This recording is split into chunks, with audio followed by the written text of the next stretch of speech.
अखिलेश के जीजा को करहल में चुनाव जिताने के लिए योगी 22 साल पुराना फॉर्मूला लेकर आए हैं।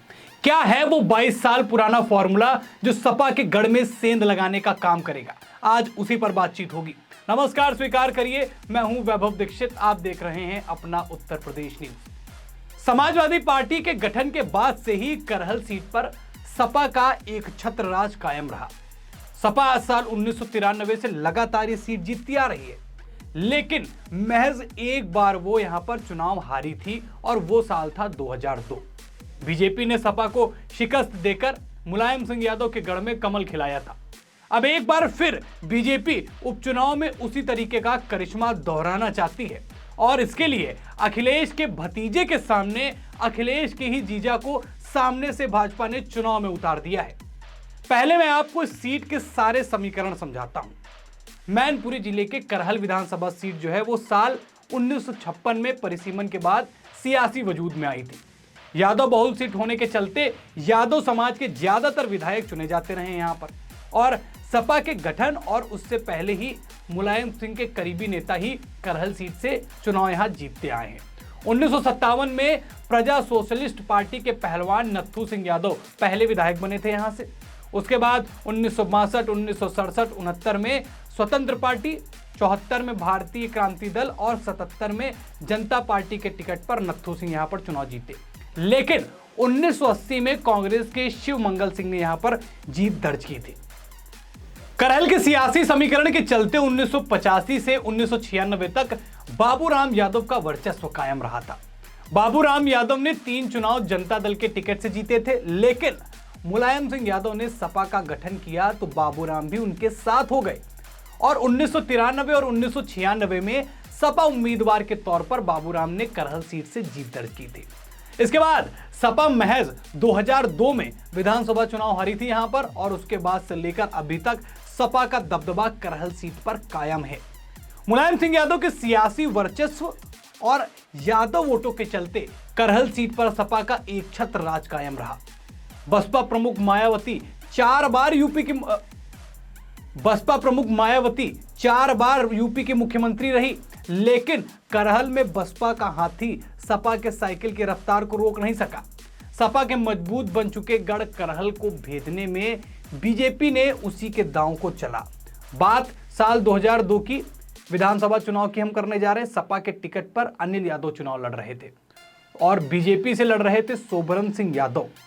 करहल की चुनावी लड़ाई यादव बनाम यादव की बना दी थी, मतलब वही जो आज से 22 साल पहले हुआ और आज फिर वही हो रहा है कि यादव बनाम यादव करहल में होने वाला है। सोबरन सिंह यादव सपा छोड़कर बीजेपी में आए थे।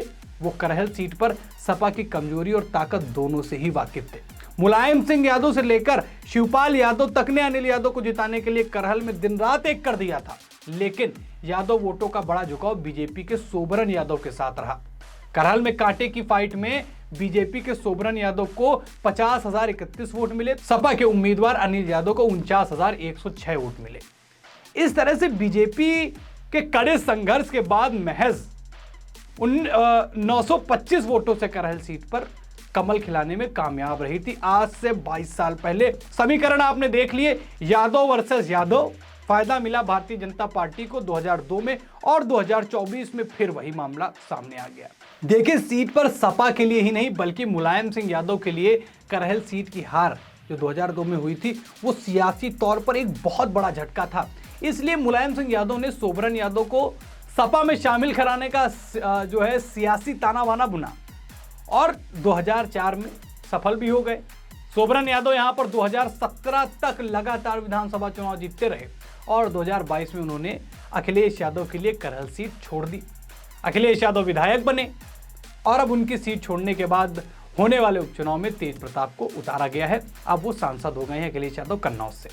अब बात करते हैं कि भाजपा के 22 साल पुराने फॉर्मूले के बारे में, जिसको भाजपा दोबारा लेकर आई है और इस बार करहल में सपा का गढ़ फिर भेदने की तैयारी कर रही है। करहल सीट पर हो रहे उपचुनाव में सपा ने पूर्व सांसद तेज प्रताप यादव को उतारा है, जो मुलायम सिंह यादव के पोते और लालू प्रसाद यादव के दामाद हैं।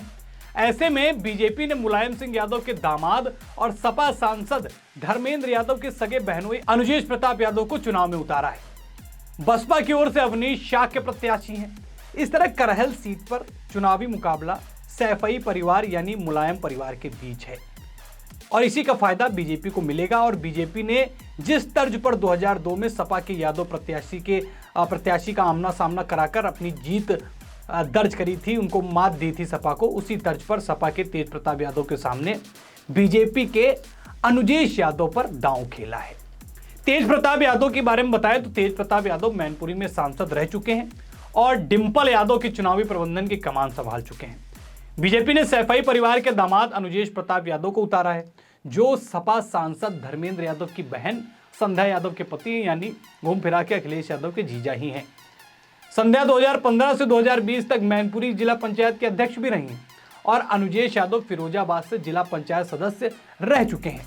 बीजेपी ने अनुजेश को उतारकर यादव वोटों में जो है सेंधमारी का दांव चला है और करहल में इस बार जो मुकाबला सैफई परिवार और रिश्तेदार के बीच में उन्होंने भाजपा ने करवा दिया।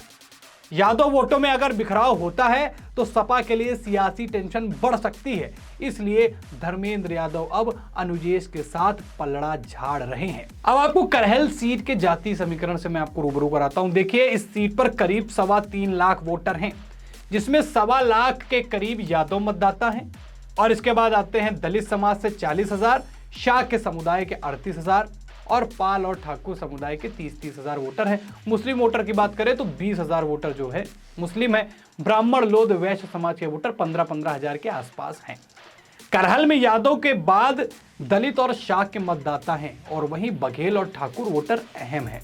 शाक्य और क्षत्रिय मतदाता करहल सीट पर बीजेपी का कोर वोटर माना जाता रहा है और बीजेपी ने साल 2022 में एसपी बघेल को उतारकर बघेल मतदाताओं पर अपनी पकड़ बनाने का दांव चला था। सपा प्रमुख अखिलेश यादव को 1,48,197 वोट मिले थे, जबकि बीजेपी प्रत्याशी बघेल को 80,692 वोट मिले थे।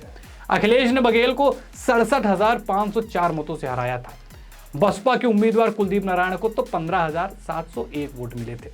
उपचुनाव में अखिलेश के गढ़ को बेधने के लिए बीजेपी ने यादव उम्मीदवार ही नहीं उतारा, बल्कि मुलायम परिवार के दामाद पर दांव खेला है और इस तरह करहल सीट पर सपा बनाम बीजेपी की लड़ाई काफी रोचक हो गई है। सपा करहल में यादव, शाक्य और मुस्लिम वोटों के समीकरण के सहारे जीत का वर्चस्व बनाए रखना चाहती है। बसपा प्रमुख ने जिस तरह शाक्य समुदाय से प्रत्याशी उतारा है, उसके जरिए दलित शाक्य समीकरण के सहारे जीत दर्ज करने की मंशा है। बीजेपी की कोशिश अपने सवर्ण ठाकुर ब्राह्मण समाज के वोट बैंक को साधे रखते हुए लोधी बघेल के साथ यादव मतदाताओं के विश्वास को जीतने की है।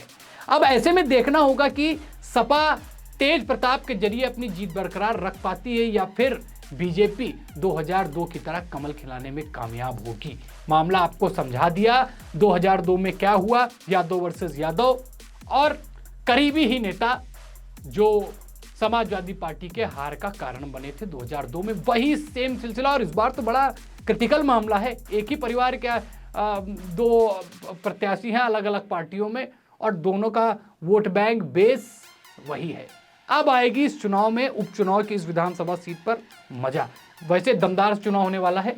आपको क्या लगता है? आप अपनी राय कमेंट में बताइए कि क्या बीजेपी 2002 की तरह 2024 में मामले को अपने पक्ष में ले पाएगी या नहीं, चुनाव में जीत दर्ज कर पाएगी या नहीं। फिलहाल इस वीडियो में इतना ही, फिर मुलाकात होगी एक नई वीडियो के साथ। वीडियो अच्छी लगी हो तो लाइक और शेयर करें। चैनल को अभी तक सब्सक्राइब नहीं किया तो सब्सक्राइब करें। धन्यवाद।